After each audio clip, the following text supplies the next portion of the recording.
Lazarjevo listino za trilogijo Vodnjaki dobi pisatelj Avgust Demšar. V svojem 10., 11. in 12. romanu Avgust Demšar opisuje megleni Maribor, Ptujsko goro, Slovensko Bistrico in namišljeno pohorsko vas Vodnjaki s subtilnim občutkom za prostor.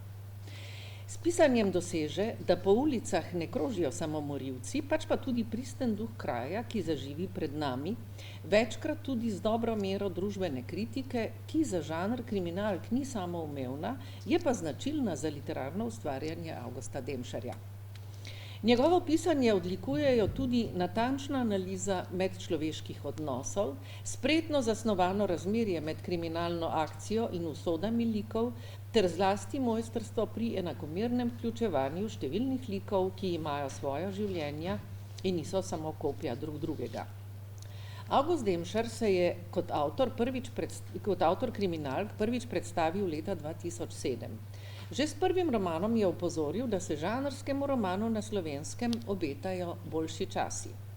Čeprav je dosledno pisal kriminalke in je to v intervjujih rad ponavljal, je s svojimi romanesknimi teksti žanr kriminalke predrugačil, izboljšal. To dokazuje tudi pisateljev roman Cerkev, objavljen kot prvi del trilogije leta 2020. 2 leti pozneje je Avgust Demšar objavil drugi del trilogije Tajkun in lani njen sklepni del roman Estonija. Pretanjena psihologija likov v njem prispeva k etični razsežnosti romana. Stari znanci iz prejšnjih romanov v romanu Estonija nadaljujejo svoje življenjske poti, hkrati pa postajajo zanimivi tudi kot estetski fenomeni. Posebno psihološko prepričljivost je pisatelj razvil tudi ob portretiranju mladega para in slikanju dinamike njunega skupnega življenja. Čeprav beremo kriminalko, beremo hkrati sugestivno psihološko študijo mladih ljudi, soočenih z dvomi, strahom in nezaupanjem.